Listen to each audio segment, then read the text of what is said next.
Hi, this is John Dugan, Grandpa from Texas Chainsaw Massacre, and you're listening to Moose's Monster Mash. Keep mashing.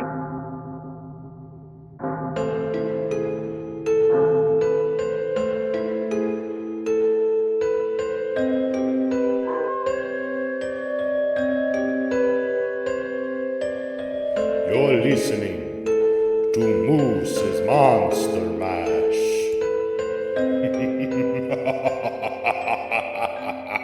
Welcome, Horror Hounds, to an all-new episode of Moose's Monster Mash. I'm your host, Moose, and this is the third all-new episode in the month of September, as promised. And joining me for this episode is a longtime fan favorite and a favorite of mine. Please welcome back the one and only Billy Peck. Hello, I'm back again. Not even back. Going there. It's so funny. Like, that's just become a thing within pop culture, the zeitgeist of things. I wasn't even thinking it, and it just started to go there. No, I know. It just, as soon as you're like, guess who's back? It's like, well, shit. Just crazy how pop culture works. Yep. But, it's funny that,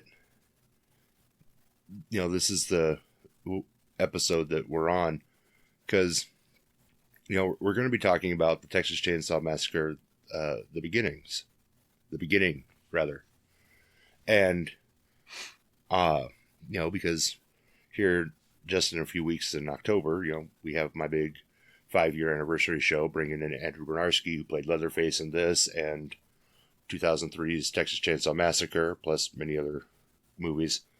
But as I'm sitting here planning what we're going to talk about, it occurred to me that as we're gearing up towards the 5-year, the reason I say it's funny that you and I are talking about TCM the beginning is it was you and me at the beginning of Moose's Monster Mash. So it's kind of full circle at this point. Yeah. No, I think it's fun. Just again, how it just happened to work out. It's the beginning. But no, I think, for those that have, enjoyed tuning into the episodes I've been part of here, obviously, Moose and I have been, friends and talking horror movies for several years now. And just about everything that I've been a part of on this show has been more, deep dives, a couple like year in reviews or, excitement for the upcoming year or whatever, but it's mostly been franchise deep dives. So we're talking about one movie here. Yes, it's very, for the most part, confined. But I'm gonna put this out there and say that this will be a sneak peek into an eventual Texas Chainsaw Massacre franchise deep dive. Oh, absolutely. Which is a very convoluted series, and I really look forward to tackling that. But the task at hand is Texas Chainsaw Massacre, the beginning. Well, it's like, it's funny you mentioned that, because again, let's go back 5 years. We sat down, we talked Halloween, and that was a goofy timeline. Nothing compared to this timeline that, again, not touching it all today, but when we do, the Texas Chainsaw movie timeline is screwy. Yes. Halloween definitely,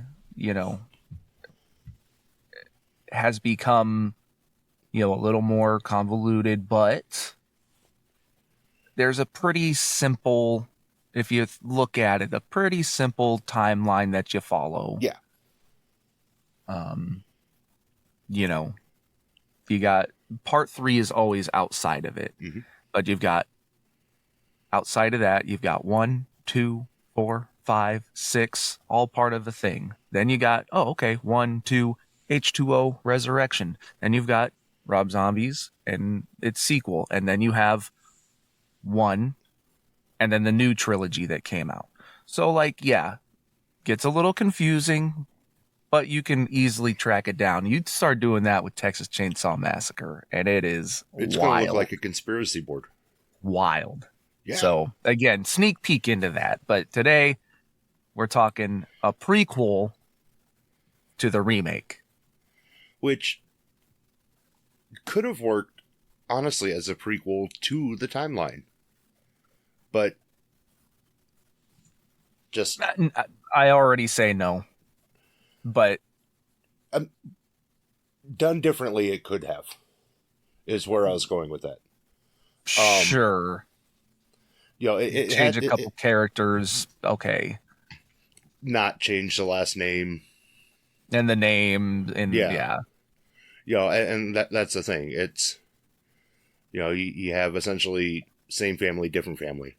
Mm-hmm. But, you know, it's, as a prequel to the remake,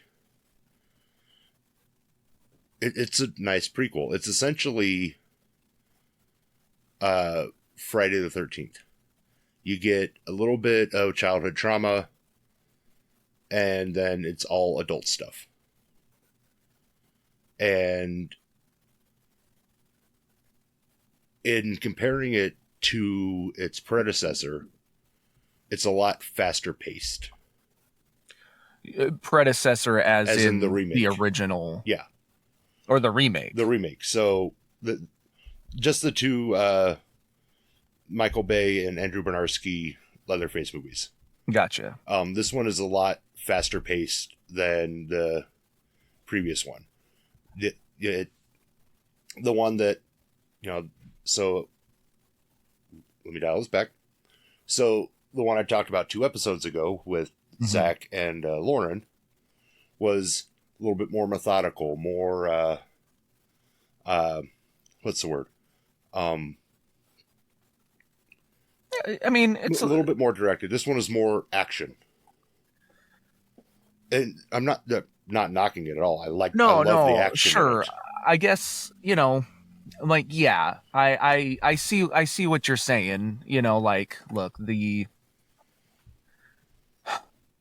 remake is part of what started the trend of you know, remakes for that time frame.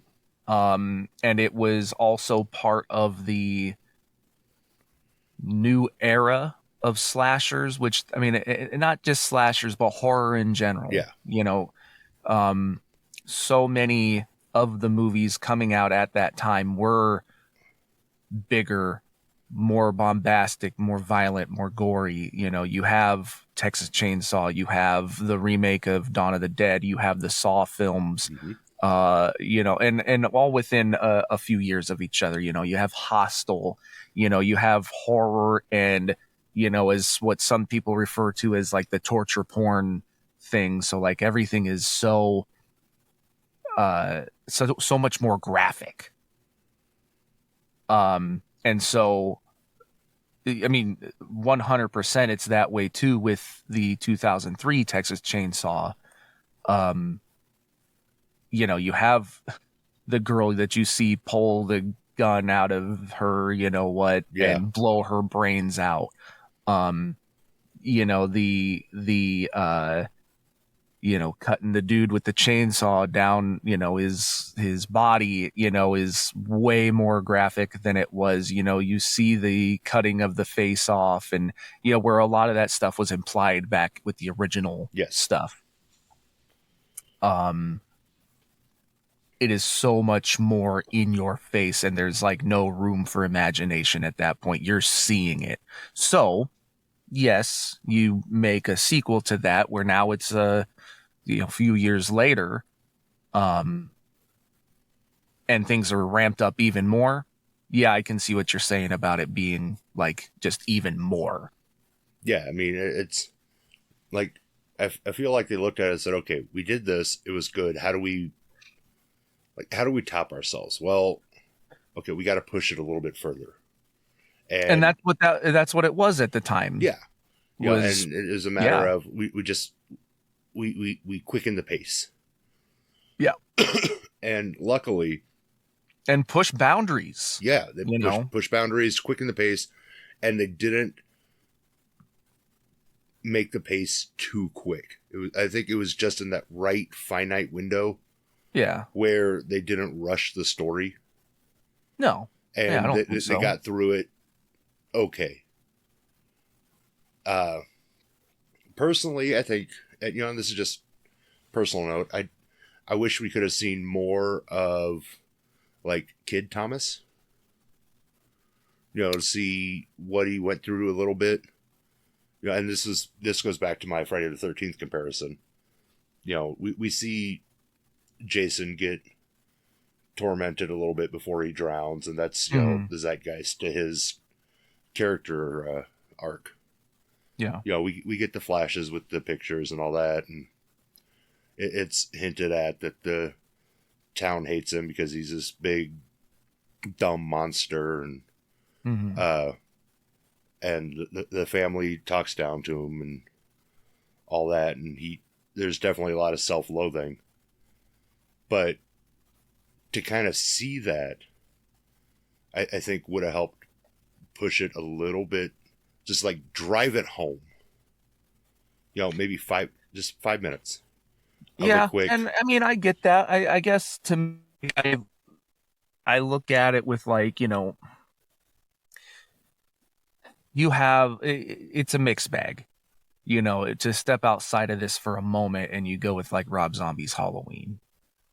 You'll hear a lot of people say like, oh, I liked the parts where it was, just Michael Myers and he's being Michael Myers. We didn't need all the kid stuff. We didn't need to see that he came from a broken home and, it showed too much. Then you have the other people who are like, I really liked seeing that part of it. And how, so like, to me, you look at Texas Chainsaw beginning, you have, this woman who, works at the meat packing plant and births a child that she doesn't... drops dead and has a baby. Yeah. That's... doesn't survive from, and the baby gets thrown in the dumpster. So again, like really, graphic stuff, really pushing those boundaries. And, obviously, if that's the environment that you grow up in, you're going to lead a pretty fucked up life. Well, yeah. And it also... So to me, it's like, yeah, we didn't see, him as a child, and like, what was it like growing up? But like, we pretty much get alluded to that he ain't being brought up right. Well, and it also showed the family's essentially their predisposition to just find and take in random babies. Sure. Because, we see that previously in the 2003 version. Yeah, the little kid in that first one, yeah. So that's how they keep their family growing, is they either kidnap or find random babies. Yeah. Which is scary in and of itself when you think about it. Sure. Like, that's a whole different level of horror. And that's something that you don't... Now that's also like very alluded to. Like you just hear and see like, oh, okay, there's these, kids, where they come from, whatever. So one of the things that I want to talk about is really even just the existence of this movie. Michael Bay gets thrown around a lot. Now, obviously, it was his production company, Platinum Dunes, and there was two guys, Brad Fuller and Andrew Form, who really led the charge of this company. And I actually, so for those that may not be aware, from previous episodes, actually coming up on like, I don't know, 15, 16 years ago or something, I had a podcast called Zombilly's Horror Hour, and I interviewed Brad Fuller. And a great guy. It was so awesome to talk to him and to learn about where they got a lot of their inspiration. And I remember, just being like a horror fan back in those days, even a few years prior to my podcast back then, of just going to like the Bloody Disgusting message boards, their forums and stuff, or the comments section, and like a news article coming out or a trailer coming out or something about a Platinum Dunes movie. And the fans would voice their opinions. And the guys at Platinum Dunes were always in those message boards or comments sections, interacting with the fans and taking their opinions and, getting kind of a general consensus of like, oh, okay, like, what do fans want to see? What do they not want to see? And if they were able to, course correcting things to, reach the fans better. Yeah. There's some things that they did change. There would be things that they didn't change. But the existence of this movie, if I recall, it was never going to be a thing. But then fan demand was like, oh, I really want to know more about this family. Look, I know a lot of people, and rightfully so, hold a soft spot for the original. People love, the second one with Chop Top. Very different kind of movie. People really like the third one. And then the fourth one, The Next Generation, not many people really like that one. But that was all the movies at that time. And for a long time. And then when the remake came out, it arguably could be considered the best one. Mm-hmm. And capture the true feeling of what Leatherface and Texas Chainsaw Massacre is supposed to be.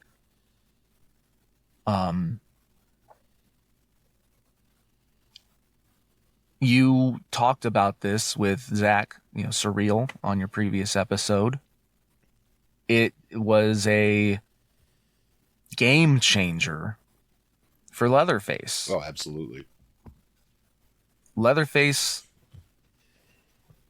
you could say like, him or maybe Pinhead, were like number 4 in the Mount Rushmore of horror slashers. You got Freddy, Michael, and Jason no matter what. So they'll always be the top 3. Leatherface is probably 4, but I could see Pinhead being like a big contender at that time. That movie skyrocketed Leatherface. Merchandising, haunted houses at Universal Studios, everything. The fans wanted more. That Leatherface was gnarly, violent. R. Lee Ermey,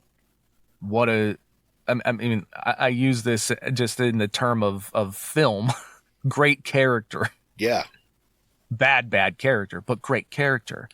Old Monty, the dude, the guy in the wheelchair with no legs. interesting character. Where did these people come from? Is what people wanted to know more about. And it was fan demand, I believe, that got this movie made. So they make a whole movie giving the answers as to, okay, these are the people. This is where they came from. And so in that sense, you watch it that way, it's a total origin story. Mm-hmm. Where did Leatherface come from? Well, it came from, we already talked about that. They're at the meat packing plant, which is the thing that we always, kind of knew, was like, where, the family, worked or operated or whatever, but, it was always just kind of alluded to. They created these backstories, so Sheriff Hoyt wasn't actually the town sheriff. He took it from the town sheriff from a very diminished police department. With arguably one of the best lines ever in film. I just killed the entire police department. I wonder what that felt like. Sure. I mean, like every time I hear him say that, it makes me laugh. Yeah. Because he did. He took out the one guy who was on his way out anyway. He was heading, I think, to Florida. Yeah, something like that. And again, so that's played by Lou Temple, who was in Devil's Rejects and, other things of that nature. But like, I feel like he got put in because to a certain degree, he's a Southern who's who of horror films at that time.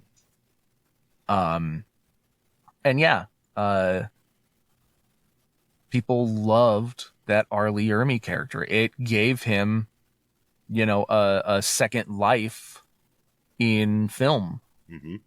Everybody always obviously knows him from Full Metal Jacket, and he'd been in other things. He's in Me, Myself, and Irene or whatever. Was he in that movie? Yeah. But like, you'd see him in things and be like, oh, okay, he's cool. But like that remake of Texas Chainsaw, like, repopularized him. Well, like I was talking about with Surreal, he got to be a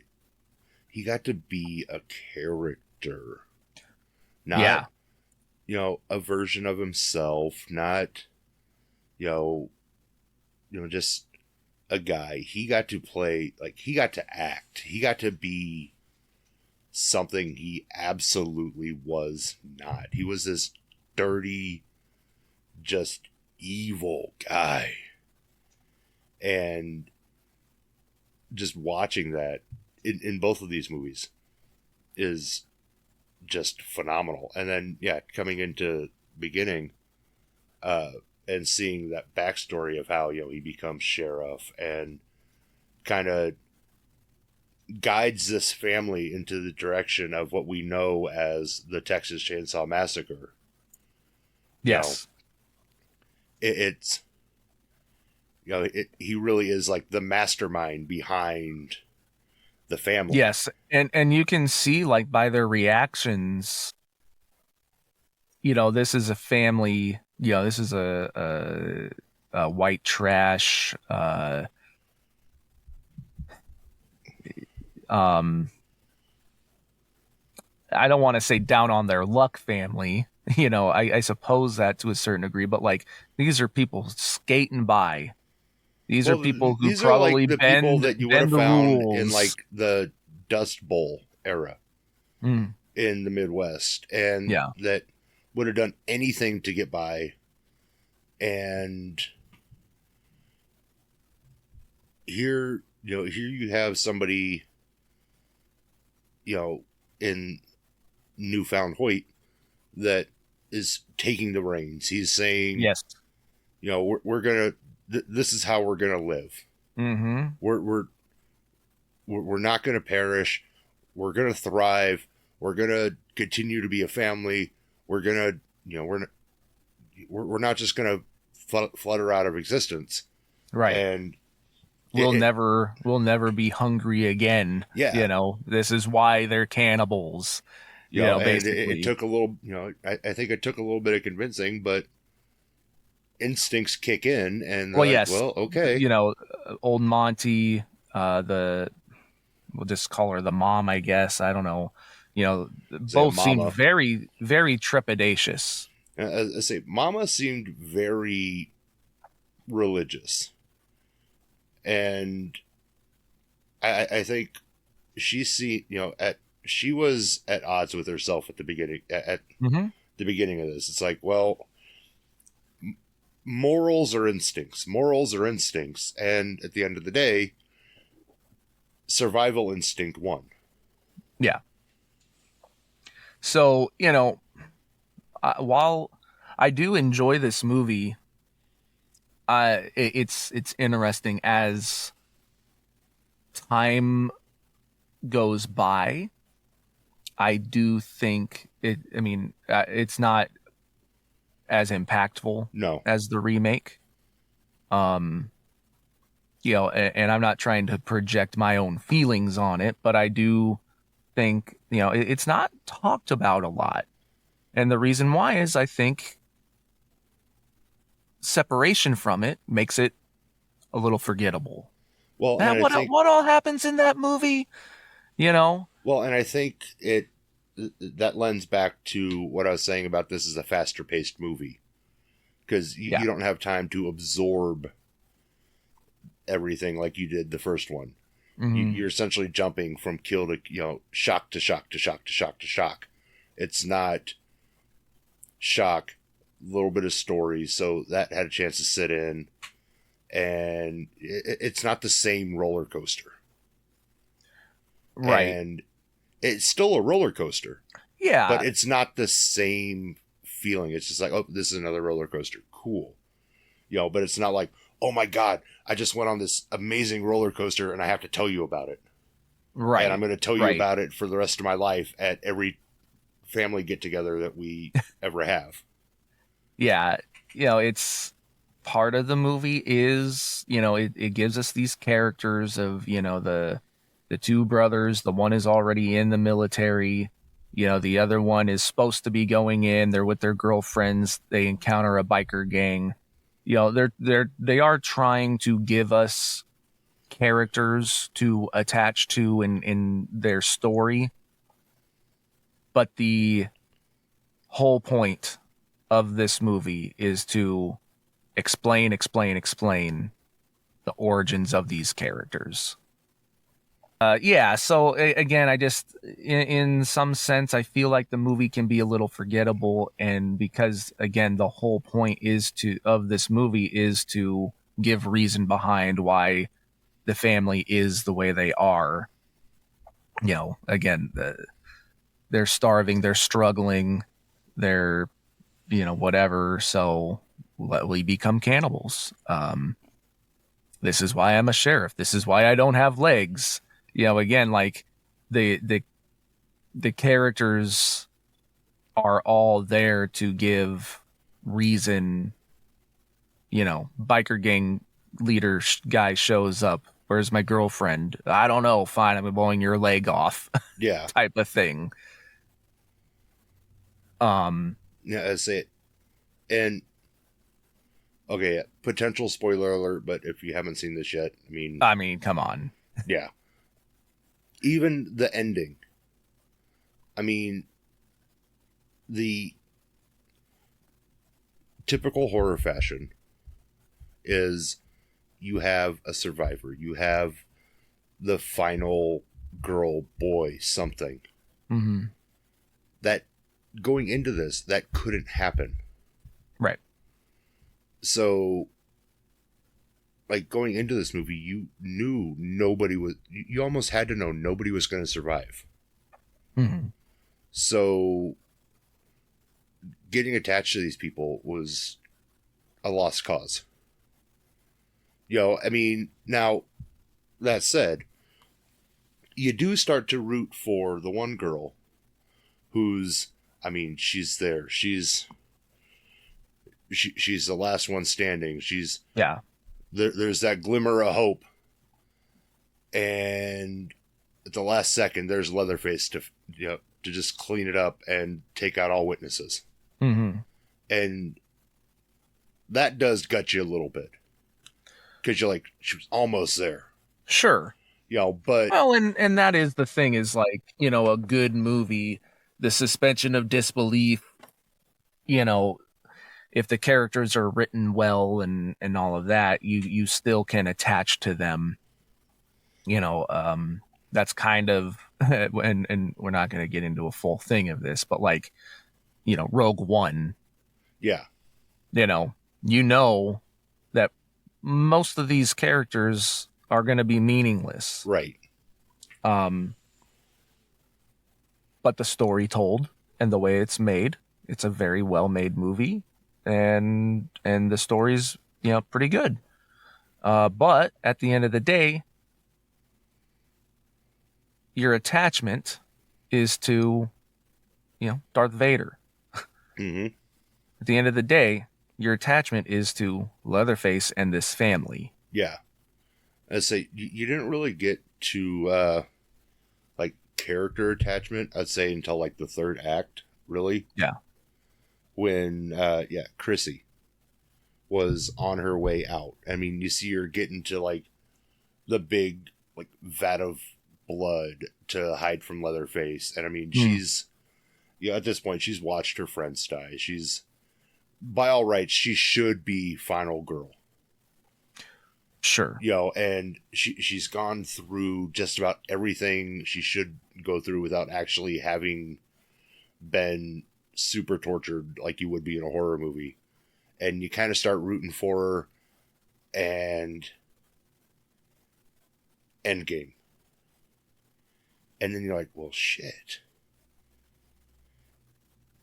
I do wonder how Leatherface got to that car so quick.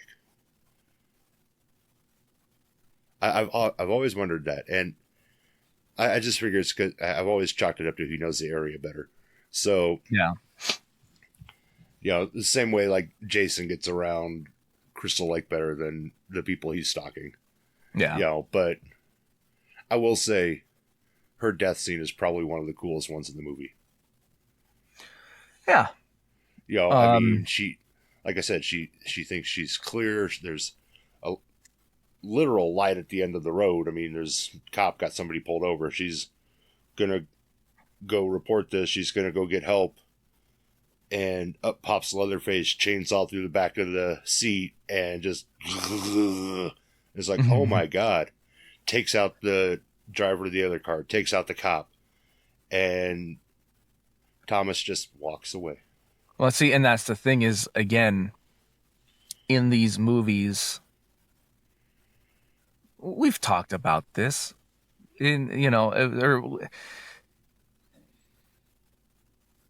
the general consensus of a slasher movie is kill those characters. Yeah. Now, still, this is where the writers, if they care, they try to still give you attachment to the characters, but at the end of the day, these are event movies, and you want to leave cheering.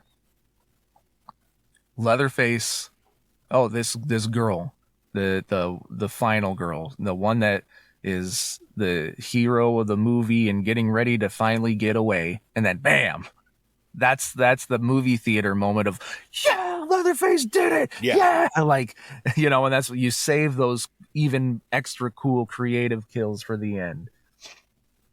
So, overall, like I said, I try to be pretty realistic about it. Like I said, movie to me, kind of forgettable. I don't want to call the movie pointless, but again, like it's there just to give these characters a reason. It's to give some sort of backstory as to why they exist and why they do the things they do in the remake. And outside of that, like, just give me some cool kills. Like, the movie's still like gritty looking, and there's like just some really graphic nature to it and unsettling things. Like, that's a horror movie. And again, like, what a time for Leatherface. Leatherface has had 3 more movies since then. Yeah. There's still bits of merchandising for them. Well, now hold on. I'm saying those movies specifically, but they're still not what these movies did. Yeah. These movies had merchandising. Like, even this prequel, I mean, I have one.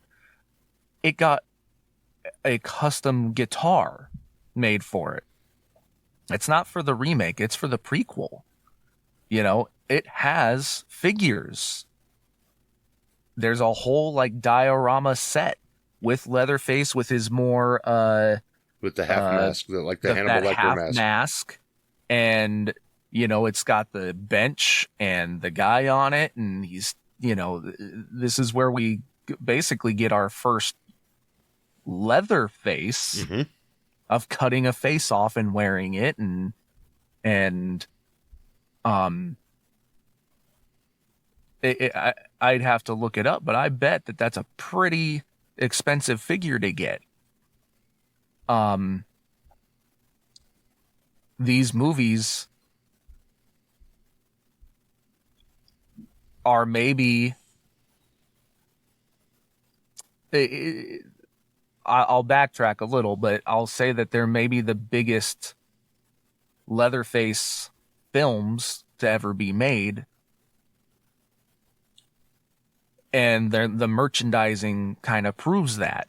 Now, you can go back and say, like, oh, well, the original has all kinds of merchandising, and the second has merchandising, and others throughout the franchise can trickle in merchandising for all of them. But most of that did not happen until these movies happened. Right. And that's a pretty cool thing for what these films did. And now, like you said, you can go back, and now there's a new video game, based off the original. There's merchandise coming out for the original all the time with figures or vinyl records or different things of that nature. The second one gets it again. Like, you start to see all this stuff coming out. It doesn't truly start until these movies happen. Right. So, I mean, most of that credit goes to the remake itself, but that, Let's say no remake, no prequel to remake. Right, of course. But those 2 movies were getting action figures and shirts and wallets and the Hot Topic generation, as you had put it in your previous episode, was a big influential time that eventually got us a lot of stuff for the original movie and its resurgence. Absolutely. Amongst hardcore horror fans have always loved the original. The Hot Topic generation and kids, with the remake of the prequel being their first version of Leatherface, made them go, oh, there's all these other movies. So I think, well, and much like any, the forefathers have some thanks to the new generation. Well, so much like any time there's a remake, it always tends to lead the newer, younger generation to the original property. Mm-hmm. You know, and that's in any genre. And you know, we're both Turtles fans, and there's been hundreds of iterations of Turtles. Each one's different. Each one's, polarizing depending on where you fall. But it always leads people back to look at what came before. So this is the same way. This brought you back to the OG Leatherface and its sequels, and then now all the more recent sequels to this will do the same. And I think that's, people tend to forget that when they look at, oh, it's a remake. It's like, yeah, it's a remake, but it's also a really good marketing strategy for the entire property. Yeah, no, you're 100% correct. And unfortunately, the only people that get mad about that kind of thing are the gatekeepers. Someone should take away their keys.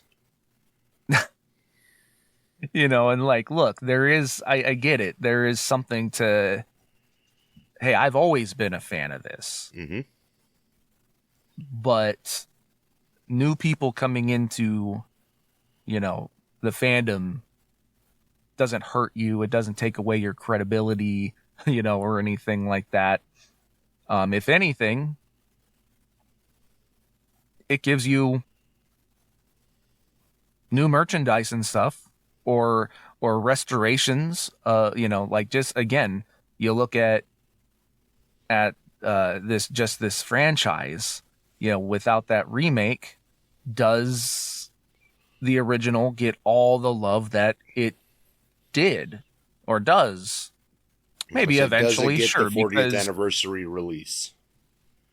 Again, does it? Maybe it does, but it gets fast tracked because of what these films did. Yeah, because at this point, it's a proven moneymaker. Right, it became this huge money maker that helped spawn the next 10 years of horror movies. Now again, do the next 10 years of horror movies at that time all thrive and become amazing? No. But it became a very lucrative thing for the horror genre in many, many facets. And because of that, now you, as a fan of the original, you get to enjoy the fruits of the remake's labor, so to speak. You can completely ignore the remake if you don't believe in it. That's fine. But with its existence, now you get, again, if you care about merchandising, you get t-shirts and figures and video games and vinyl and, whatever else. You don't have the abundance of it without it. Right. So I think that's pretty cool. So I want to take something you said and use it as kind of a segue. You mentioned the Texas Chainsaw guitar you have. Mm-hmm. Are we going to see you use said guitar on the 18th at Moose's Monster Bash? Oh, with Andrew Bernarski, who that's right, played Leatherface. Yes. I guess that all depends. Now, in Graveyard Smash, I play bass. So, no, I will not be playing that guitar. Well, you could just get a play a song, be like, hey, I'm playing it, screw it. But I have offered it to either of the guitar players in Graveyard Smash to play for the night, if they so chose to. So, maybe they will. Maybe they won't. I don't know. But my plan is, I think I'm going to go have him sign the guitar. That would be awesome. I'm not really like a I'm a huge signature person. I'm not really like a signed autographed guitar person, but what the heck? But when this opportunity presents itself. Yeah, I might do that. And the opportunity is more so like I could take the guitar to any convention and have them sign it. But this will be a show that I played musically with the guy in attendance. What a way to encapsulate that what a memory. That moment. So that's why I might do that. But yeah, I guess to get into that Graveyard Smash. If you haven't checked this out, based off of previous episodes I've been on, this would be the time. So if you haven't checked them out, what the hell are you doing? If you're listening to this currently, we're at the Halloween season. I'm not trying to overboast my band or anything like that, but if you're into like fun punk rock kind of music that lends itself to horror themes, we're the band for you. It's on Apple, Spotify, Amazon, all of our songs. Yeah, some on YouTube. All of our songs are about horror movies and horror themes. So, songs about Fright Night or Amityville Horror or The Exorcist. Please check it out. And if you're in the Omaha area, definitely please come out to this show. It is going to be a fun party full of celebrating Halloween and horror. It's definitely going to be a night to remember. Mm-hmm. A night to dismember. Ooh, baby. So we know where to find Graveyard Smash. Where else can they keep up with you, Billy? I'd say, that's as far as this goes. Yeah, just look up Graveyard Smash. Most active on Facebook. We do have Instagram and Twitter. But Facebook would be the place to go mostly. And then, I'd say that's relevant for here. And as always, those links will be in the episode description. You can find me and other great podcasters over at electronicmediacollective.com. Or if you just want to find me, follow Moose Media Inc. on X and YouTube, or Moose's Monster Mash on Facebook, or all of the above. And if you're in the Omaha area or just want to be in the Omaha area on or around October 18th, head over to etix.com and look up Moose's Monster Bash. It's going to be one hell of a night with Leatherface himself, Graveyard Smash, Surreal the MC, and Comatose. Billy, once again, this has been a blast. Yeah, I had a great time. It was fun to talk about this movie and a little bit about the Texas Chainsaw franchise to a small degree, but I really do look forward to talking about the whole franchise sometime. So, well, I guess we're just going to let them shiver with Antissa. Till next time, Horror Hounds, mash on. This has been Moose's Monster Mash. Come back for more chills and thrills if you dare.